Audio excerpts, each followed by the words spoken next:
encendiendo la vela. Y tenemos como invitada ahora a Eliana Roca. Eliana Roca es una destacada jurista y es una académica, diría yo, a tiempo completo, porque está en la universidad gran parte del tiempo, pero no solamente que está dando clases, sino también que investiga y que produce, escribe y ha hecho libros, y una de sus grandes especialidades precisamente son los derechos humanos. Eliana, ¿en qué estado están ahora los derechos humanos en Bolivia? Si quisiéramos resumir para introducirnos en el tema. En realidad, muy buenas tardes a William por tu invitación. El estado de los derechos humanos en Bolivia es deficiente, está atravesando su peor crisis, y justamente los derechos humanos, que son ese conjunto de valores y principios garantizados en la Constitución Política del Estado y los tratados internacionales, como el derecho a la vida, a la salud, a la integridad, justamente esos derechos que son esenciales para la vida del ciudadano de a pie, el ciudadano común, están en muy mala situación. ¿Por qué? ¿Por qué? En primer lugar, lo que vemos es que los derechos civiles y políticos, la libertad de expresión, ¿no? La persecución indebida a ciertas autoridades, es decir, se persigue al que piensa diferente. Y uno de los pilares del Estado constitucional de derecho es la democracia. Y la democracia es pensar diferente. Permitir la convivencia, el disenso. La convivencia pacífica, el disenso. Bobbio decía, la democracia es la capacidad, la libertad del disenso para construir democracias más sólidas. Entonces vemos que fundamentalmente... Pero ¿cuál es la explicación para que hubiera un debilitamiento de los derechos humanos en este momento? La explicación fundamental se debe, digamos, al mismo carácter autoritario de cómo se está encarando la administración pública en Bolivia. Eso quisiera decir que en un Estado autoritario van a estar limitados los derechos humanos. Claro, en un Estado más o menos democrático, digamos, es un Estado donde más o menos también se defienden los derechos humanos, ¿te parece? En un Estado democrático... O sea, los derechos no pueden estar al margen de un contexto político. Exactamente, ¿no? Indudablemente ahora estamos en una democracia, pero una democracia que cada vez se va tornando en ciertos aspectos autoritario, y yo me refiero fundamentalmente a los derechos civiles y políticos, la libertad de expresión, ¿no? La libertad de circulación, la libertad de pensar diferente, etc.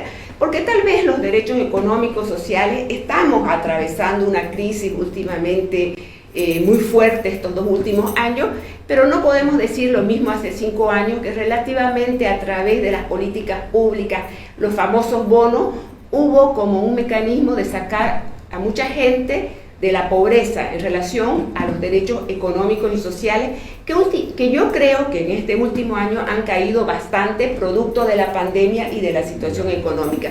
Pero indudablemente el diagnóstico que tenemos de los derechos humanos no es del todo satisfactorio. Hay una vulneración sobre todo a los derechos civiles y políticos, a la participación política, a la expresión. Mira, justamente hoy es el Día del Periodista y han habido más de 56 casos donde los periodistas han sido avasallados, no se les ha respetado su libertad de prensa. Y fundamentalmente los periodistas son un agente por excelencia de defensores de los derechos humanos. ¿Pero esto es solamente en Bolivia o es a nivel general? Yo me atrevo a decir que en América Latina se está moviendo así en unos países más que en otros, ¿no? Porque también hemos visto en estos últimos días el enfrentamiento, por ejemplo, en Colombia, del fiscal de la nación con el presidente, ¿no? Que quería un poco, no estaba, parece, por lo que leí, no estaba respetando la independencia de la fiscalía, la institucionalidad, ¿no? Pero hay países que tienen mayor institucionalidad que Bolivia. Uruguay, Chile. El mismo Chile, hemos visto lo que ha pasado con Boris en la última elección, ¿no? Que Chile prefirió optar por elegir a sus constituyentes con un perfil más conservador o más democrático. Más... Eliana, por lo menos nuestra generación hemos vivido un poco los gobiernos dictatoriales, y en aquellos años se peleaba, en los 80, en los 90, se peleaba por porque se decía que la izquierda era democrática, había gobiernos de derecha, se buscaban gobiernos de izquierda, en la creencia que iban a ser mucho más democráticos, mucho más pluralistas, pero la realidad es que finalmente también, digamos, estamos hacia una deriva autoritaria cada vez más que se pone mucho más de manifiesto. Claro. ¿Cómo se explica todo esto? No, yo lo explico porque en realidad la característica de los No sé si compartir esta deriva autoritaria del gobierno. Sí, pero yo más que todo lo focalizo que es un gobierno autoritario pero populista. Ya. En su esencia es un nacional populismo. O sea, además de autoritario populista, lo cual ya es un elemento... Un elemento más, ¿no? La característica de estos gobiernos a nivel de Latinoamérica es su carácter populista, nacionalista y con un toque autoritario, ¿no? Digamos, yo no lo ubico tanto, digamos, a una izquierda, sino más que todo al menos el de Bolivia, digamos, hay una fuerte apoyo popular, los famosos movimientos populares, ¿no? La misma, cómo se estructura el Estado plurinacional. Son gobiernos populistas autoritarios. Ya. Creo que hablábamos al principio del debilitamiento de las instituciones clave para, digamos, fortalecer la democracia. Sí. En esa medida, el debilitamiento del Poder Judicial, ¿cuánto afecta a los derechos humanos? El debilitamiento del Poder Judicial afecta bastante, porque no solamente es un debilitamiento, digamos, es un debilitamiento estructural de la misma estructura del órgano judicial. ¿Cómo está el Poder Judicial en este momento? En este momento está atravesando una crisis estructural y sistémica, ¿no? Hay mucha injerencia de los órganos, ¿no? Sobre todo del órgano ejecutivo, en la administración de justicia. El ciudadano de a pie también ve sus derechos muchas veces por el poco presupuesto que tiene el Poder Judicial, no se llenan, el ciudadano de a pie ve que no se están cumpliendo, no tiene el acceso a la justicia. No solamente es una crisis estructural, sistémica, que se debe a la falta, a la injerencia del Poder Ejecutivo, a la persecución del que piensa diferente, que no llega al ciudadano de a pie, al ciudadano común, ¿no? Por diferentes motivos, y uno de ellos es la falta de presupuesto, los escasos jueces que hay. En provincia no hay juzgados, ¿no? Y eso también nos debe llegar a repensar toda la estructura del Poder Judicial. ¿Y entonces eso cómo repercute en los derechos humanos? Repercute que hay una baja efectividad del derecho a la justicia, ¿no? Que es un derecho básico, ¿no? Y que no solamente a la justicia, sino también incide en la democracia, en la calidad de la democracia, ¿no? Y hay que desmistificar que el derecho es solamente para los abogados. El derecho es para los ciudadanos, con ese famoso equilibrio que hablaba el barón de Montesquieu de los diferentes órganos que se controlan, ¿no? Justamente para fortalecer la democracia y el Estado constitucional de derecho. A propósito de Montesquieu, ¿hay la famosa división de poderes en este momento en Bolivia? ¿Cuál es tu percepción? Mi percepción que están muy debilitados, ¿no? La famosa estructura, porque cada vez vemos injerencias no solamente al Poder Judicial, sino también al legislativo, ¿no? Y es grave, ¿no? Porque una de las claves es ese equilibrio, ¿no? de los poderes unos hacia los otros. Ya. ¿De qué nos sirve en este momento? La pregunta podría ser, tenemos una constitución muy nueva del 2009 con muchos derechos, casi 100 y pico derechos fundamentales, pero versus la realidad del Poder Judicial colapsado, no funciona, le falta presupuesto, tecnología, carrera judicial, independencia. Entonces, ¿de qué nos sirve tener una constitución? La pregunta de exportación versus un poder judicial que no funciona, finalmente los derechos quedan en nada. Si no tenemos un garante de los derechos quedan en eso, en una poesía constitucional, sí. En la Constitución. Bueno, indudablemente yo pienso que ya es un avance, aunque mínimo, tener una constitución que ha desarrollado más de 90 derechos fundamentales, ¿no? Por ejemplo, ha incorporado vigorosamente los derechos de los niños y adolescentes, de las mujeres, de los pueblos indígenas.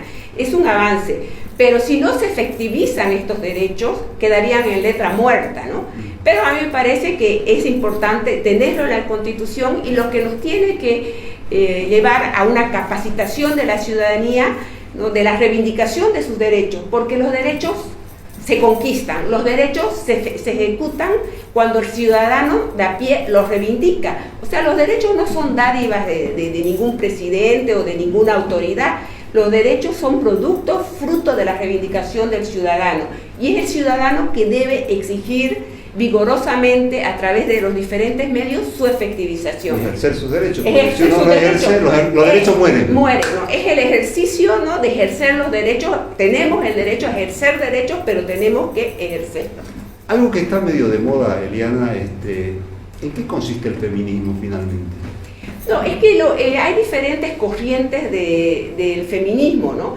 Hay una corriente del feminismo enfocada en derechos humanos y por supuesto, ¿quién no se va a anexar a esa reivindicación, ¿no?, del feminismo en base a los derechos humanos? Hay otras corrientes más extremas, ¿no? Pero me parece que el aporte del movimiento feminista a los derechos humanos es importante, ¿no? Y yo me adscribo a esa posición de feminismo basada en derechos, que se reivindiquen los derechos y que se logre una igualdad sustancial, real, entre hombres y mujeres.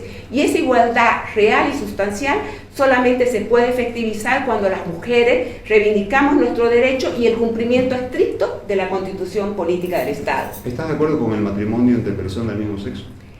A mí me parece que es importante, ¿no?, este tipo de... Yo estaría más de acuerdo en el reconocimiento de las uniones libres. ¿Por qué? Porque a través de las uniones libres, ¿no?, se reconocen los derechos que tiene una parte, por ejemplo, en caso de que fallezca, ¿no? Entonces, si hablamos... Pero ya es una realidad. Es una realidad. Hay una opinión consultiva, hay una opinión. Constitucionales. Hay sentencias constitucionales y bueno, estaríamos ante... Al final, el derecho, lo que va a legislar son hechos sociales. Y tenemos una realidad dada, ¿no?, y que ya hay dos sentencias constitucionales en Bolivia, hay la opinión consultiva de la Corte Interamericana de Derechos Humanos, y bueno, me parece que tenemos nomás que ir por ese lado, al margen, digamos, de concepciones tal vez moralistas. Es una realidad, tenemos personas que viven en esa condición y es muy importante los derechos que emergen, por ejemplo, el derecho a la seguridad social, la jubilación, el derecho, el caso de muerte, ¿no? O sea, eso tenemos que enfocar un poco más fríamente y ver los derechos que va a adquirir esa pareja. ¿El aborto? No, en el aborto me parece que ahí tenemos que tener más cuidado, porque esa es una decisión que también afecta a otra...